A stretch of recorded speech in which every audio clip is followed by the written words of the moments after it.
My name is Brendon Camm, and this is your Running News. Imagine this scenario. You've just had the race of your life, you crushed it, you smashed your PB, and that PB also happened to be a world record. You cross that finish line, you're so pumped up, you see on your watch that you broke the world record by just a few seconds. You ran that 5K in 14:41, something completely unbelievable and completely equally as remarkable. But then when you cross that finish line, people are telling you it's not going to count as a world record. We didn't have anti-doping agencies. We didn't have the course accuracy measured beforehand. All these different rules, and your world record just becomes a personal best of your own heart. And it's not even going to be recognized by your own country because they have other rules that this race didn't necessarily follow. Imagine how crushing that would feel. That's exactly what happened to Beth Potter over this last weekend at the Podium 5K in the UK. She smashed the previous world record by a couple of seconds for the 5K road running race.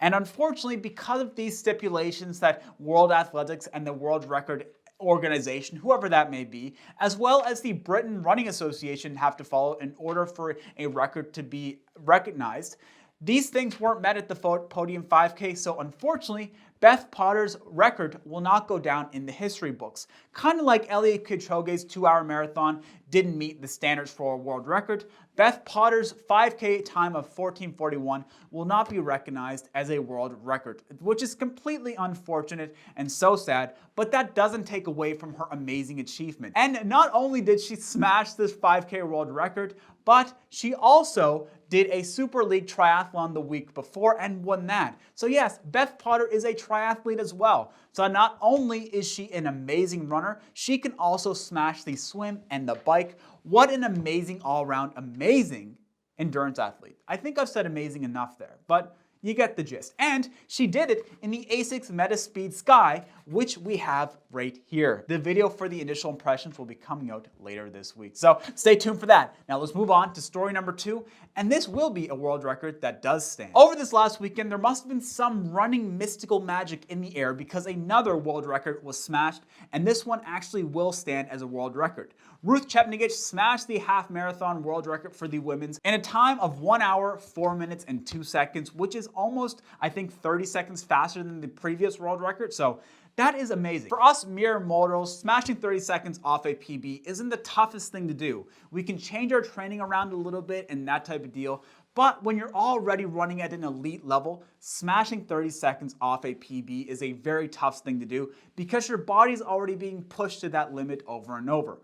Ruth Chepng'etich is really establishing herself as a premier long distance runner, and I'm really excited to see what she can do over this next little bit. But anyway, world records were smashed over this last weekend. Even though one of them won't be recognized, it's still a world record in our hearts. Now let's move on to the shoe news. We interrupt this broadcast to ask you to please hit that like button and subscribe to support the channel if you're enjoying the video. Now, let's get back to the running news. Saucony Endorphin Speed number 2 leaks have been released. Dracula430 over on Instagram. If you're not already following them, go get them followed. They released lots of cool little sneaker leaks, and they did so for this Endorphin Speed number 2. Now, I guess in these images, they have a waterproof version of the Endorphin Speed number 2, which is kind of interesting that they're gonna release a waterproof version of a speed day shoe.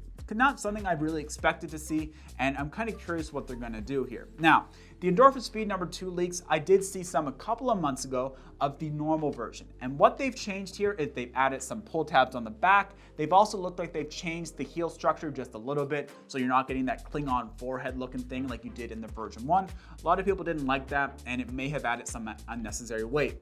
They also look like they've changed the tongue around a little bit, so they have another little pull tab on that. And it also does look like they've added some more padding to the midsole, but that is not confirmed. I think it might just be the look of the geometry in this picture. If you read the comments on Dracula's post, it does say that the midsole stack height hasn't changed, so it might just be an optical illusion, or it might just be me being silly. That's probably the case as well. What do you think? Do you think that they've made some good improvements to the Endorphin Speed number 2? Now, for me, all I really wanted them to do in the Endorphin Speed number 2 is to widen the landing platform just a little bit, because in the Endorphin Speed number 1, I did find myself overpronating and feeling a little bit unstable at times.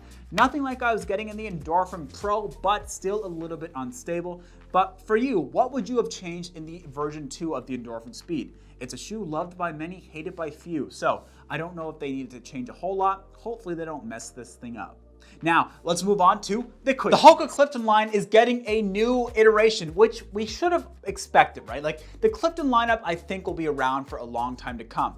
The Clifton 8 is going to be released sometime in June, and I guess based on the reviews I've seen is they've changed up the midsole compound just slightly. It's a lighter weight EVA, but apparently it feels very, very similar underfoot. They've made some minor adjustments to the upper, and I'm really excited to try this shoe. I don't know, I hope they didn't mess it up too much because there have been Clifton iterations in the past that just weren't great. So let's see what they can do with the Clifton 8. Would you pick it up? Let me know in the comment section down below. The Asics Metaspeed Sky has been released, at least in Canada and some countries around the world. I don't think it's been released in the US just yet, which is kind of interesting. I don't understand why the US doesn't have shoes released at the same time as everyone else, but that's just the way it is. My video for the Asics Metaspeed Sky will be coming out later on this week, but spoiler alert, it's darn good. Now, I know that we spoke a lot about the elite athletes smashing their PBs, breaking world records. That's all fun and games, but let's highlight some of us non-elite runners who also equally smashed some PBs. Starting off with Mr. KOFUZI. Yes, he smashed his 10K PB in a time of 40 minutes and 15 seconds. So close to breaking that 40-minute barrier, and oh my goodness, he has been putting in the work. If you haven't been following his channel, definitely go over and check him out. He highlights all the training he does, all the sessions, and how he's getting to his own elite status. Now, go over and give him a follow if you haven't already. Come on, get on over there. And sticking along to the same line of non-elite runners smashing PBs, that running guy, Ben NOTLEY and Dan Runs did their own 50K charity run over the weekend. Absolutely smashed it. That running guy, I think it was his first time running over 18 miles. What an absolutely fantastic job, folks. Give them a round of applause, and if you haven't, go check out their channels. I'll leave all the links in the description down below. Give them a little like and tell them that I sent you over. Now, that's all for the running news, folks. I hope you enjoyed it. I hope you have a fantastic evening. Thank you all for making it to the end of the video. If you haven't already, hit that like button, press the subscribe button. It goes a long way to supporting the channel, and I will catch you on the next one.